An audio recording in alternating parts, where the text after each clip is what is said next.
Good morning, family and friends. Genesis 22:14 ESV. So Abraham called the name of that place, the Lord will provide. As it is said to this day, on the mount of the Lord it shall be provided. I'm going to talk to you from the subject, Jehovah Jireh, God our provider.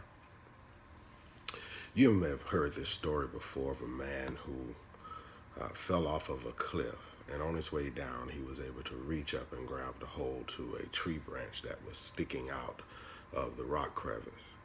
As he hung there, reviewing his options, whether to let go and die, and he realized he couldn't pull himself up, and he yelled out, "Is there anybody up there?" He was surprised to hear a voice say to him, "Yes, I'm up here. This is God." The man was greatly relieved and quickly uttered these words, "God, can you save me?" God responded, "Of course I can save you." The man was extremely happy, jubilant to have made the connection with God, and his safety was at hand.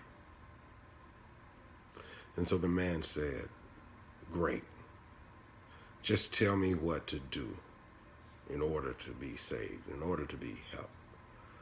The answer from God was not what he expected. "Just let go of the branch." After a long period of silence, the man replied faintly, "Is there anybody else up there?"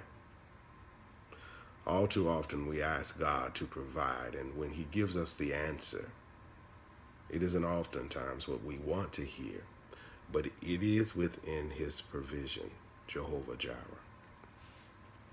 We're like that man sometimes, aren't we? I know I am. We want God to help us, but we don't always want to do what he says in order for us to get the help. Specifically, we're not interested in letting go of those things that we think are holding us up or holding us down. It's tough to release our grip and give control completely to God. We kind of know that God will provide, sort of, kind of, but maybe we're just not really sure that he'll come through for us. We've seen him do it for other people, but when it comes to us personally, we always have some type of hesitation. And so we hold on and we wonder, is there somebody else up there who can help us? We're reminded that God goes by the name of Elohim, Creator, Adonai, Lord, and Jehovah Shalom, the God of peace. As we learn to call him by what he goes by, our knowledge and awe of the Almighty grow and our faith will deepen. This morning, our focus is on another name for God. He is Jehovah Jireh, God our provider.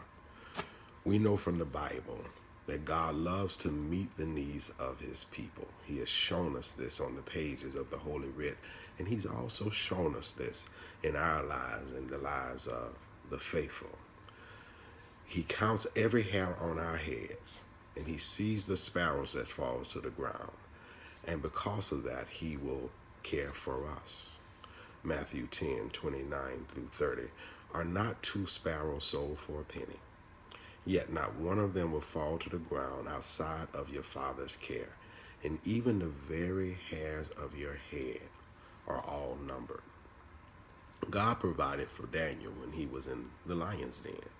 He came through from David when, with a tiny rock, he wiped out the great giant Goliath.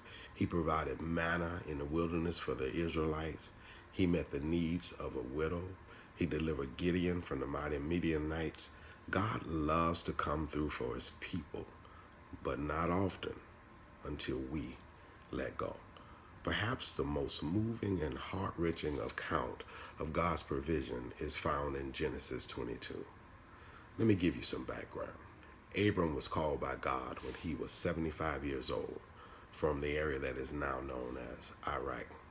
In Genesis 12, he is told to leave what he had always known and live in the land that God would later show to him. "Abram, you have to leave this land." "God, where am I going?" "I'll tell you later." And he left. to let go of all that was familiar to him, demonstrated incredible faith. How many of us could do that today? How many times have God spoken to us about a destination before providing us with the roadmap, and we hesitated because we didn't get a chance to have any say in the route that we were going to take? But when time passed, after God had promised Abram and Sarah an offspring, she was still not pregnant. Abram took matters into his own hands and fathered a child by Hagar, his wife's servant.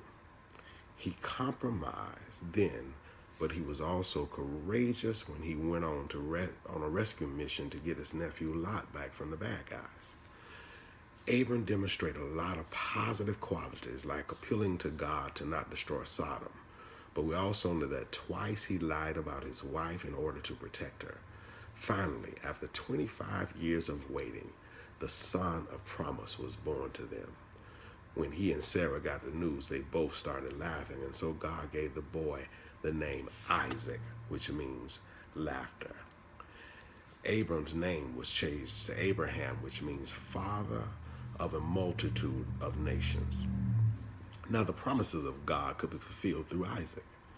I imagine that the household was filled with laughter and joy. According to Genesis 21:32 through 34, Abraham was even experiencing shalom with his neighbors, but God still had some things he wanted to teach Abraham. So even after God provides initially, there is still a lesson to be learned. God is Jehovah Jireh. He will provide. May God bless and keep you is our prayer. And as always, should you have any questions, please feel free to reach out to me. Inbox me your questions. God bless.